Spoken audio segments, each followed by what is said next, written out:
आज हम जानेंगे अच्छाई और बुराई की एक ऐसी जंग के बारे में जहां देवताओं की शक्ति भी कम पड़ गई थी। जी हां, ये कहानी है दुर्गा और महिषासुर की। तो सवाल यह है कि ऐसे दुश्मन को कैसे हराया जाए जिसे ना कोई इंसान मार सकता है ना ही कोई देवता। जरा सोचिए, एक ऐसा विलन जिसे हराना नामुमकिन सा लगता हो। पूरी कहानी की शुरुआत इसी एक मुश्किल सवाल से होती है।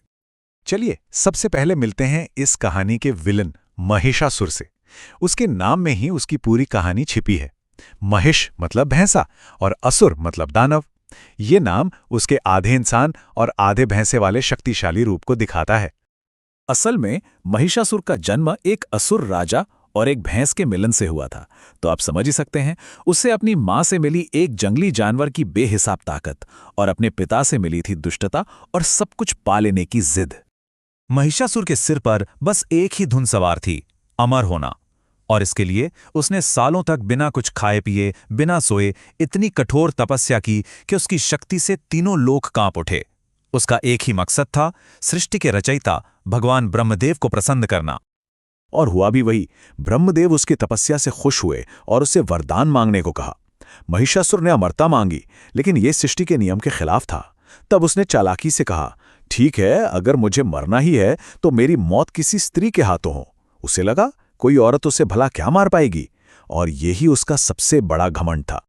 बस फिर क्या था, वरदान मिलते ही महिषासुर का घमंड 7वें आसमान पर पहुंच गया।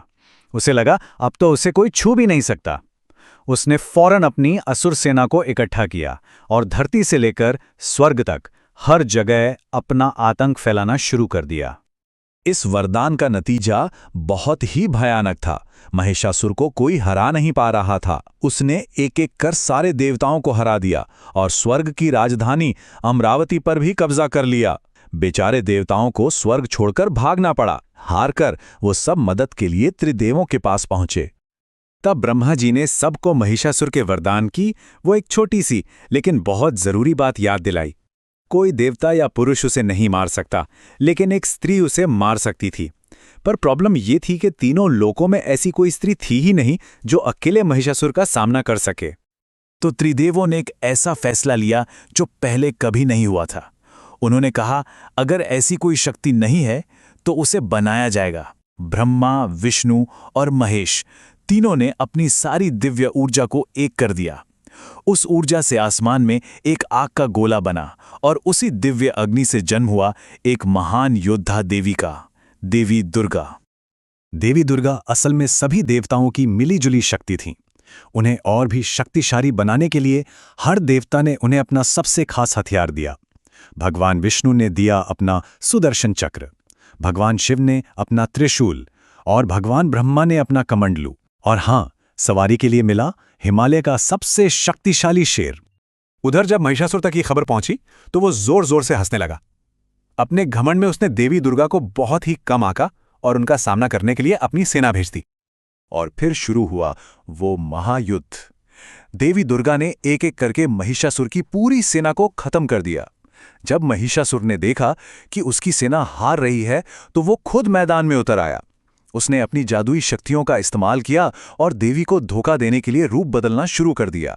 कभी वो एक खतरनाक शेर बनता तो कभी एक विशाल हाथी। 9 दिनों तक, पूरे 9 दिनों तक ये भयानक युद्ध चलता रहा। और फिर आया 10वां दिन, वो आखिरी दिन जब इस आतंक का अंत होना था। 10वें दिन महिषासुर अपने असली यानी भैंसे के विशाल रूप में आया और देवी दुर्गा पर आखिरी हमला किया। लेकिन देवी पूरी तरह तैयार थीं। उन्होंने एक ही झटके में अपना त्रिशूल सीधा उसके सीने में उतार दिया और इसी के साथ महिषासुर के आतंक का हमेशा हमेशा के लिए अंत हो गया। तो महिषासुर का अंत तो हो गया और ब्रह्मांड में फिर से शांति लौट आई। लेकिन ये कहानी सिर्फ यहीं खत्म नहीं होती।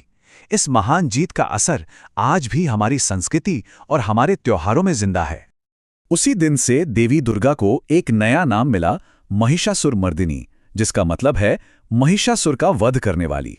नवरात्रि का त्योहार और खासकर 10वां दिन, जिसे हम विजयदशमी कहते हैं, इसी महान जीत का जश्न है।